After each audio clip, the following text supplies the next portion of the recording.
যে আমাদের হাদি ভাইকে এই আওয়ামী লীগ দূষররাই খুব কাছ থেকে গুলি করেছে। আসলে স্বাধীনতা অর্জনের চেয়ে স্বাধীনতা রক্ষা করাটাই সবচেয়ে গুরুত্বপূর্ণ। বাংলাদেশকে নিয়ে দীর্ঘ বছর ধরে ষড়যন্ত্র অব্যাহত আছে। ফ্যাসিস্ট জালিম সরকার পালিয়ে যাওয়ার পর থেকে তার জামাইয়ের বাড়ি দিল্লিতে বসে বাংলাদেশকে নিয়ে সারাক্ষণ একটি ষড়যন্ত্র করছে।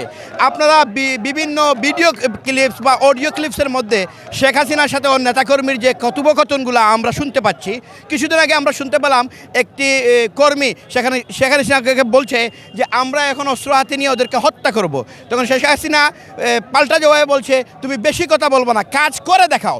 আমরা স্পষ্ট এই নির্দেশনায় আমরা বুঝতে পাই যে আমাদের হাদি ভাইকে এই আওয়ামী লীগ দূষররাই খুব কাছ থেকে গুলি করেছে। এটা গুলি করার উদ্দেশ্য হচ্ছে গত পরশুদিন আপনার তফসিল ঘোষণা হয়েছে। গতকালকে তফসিল ঘোষণার পরে এই নির্বাচনকে বাধাগ্রস্ত করার জন্য শেখ হাসিনা এবং বিভিন্ন ষড়যন্ত্রকারীরা বাংলাদেশকে নিয়ে ষড়যন্ত্র করছে এবং আগামী নির্বাচনকে প্রতিহত করার জন্য তারা আপনার চেষ্টা করছে।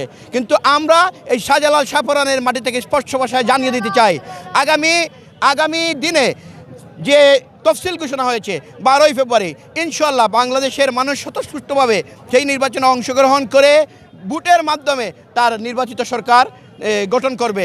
এবং আগামী দিনে যত ধরনের ষড়যন্ত্র হবে বাংলাদেশ জাতীয়তাবাদী যুবদল রাজপথে থেকে সেই ষড়যন্ত্র মোকাবেলা করে সফল হয়ে গড়ে ফিরবে ইনশাআল্লাহ। পরিশেষে হাদি ভাইয়ের সুস্থতা কামনা করছি এবং আমাদের প্রিয় নেত্রী আপনারা সবাই জানেন অসুস্থ এভার কেয়ার হসপিটালে, আমাদের প্রিয় নেত্রীর ন্যায় এবং সুস্থতা কামনা করছি।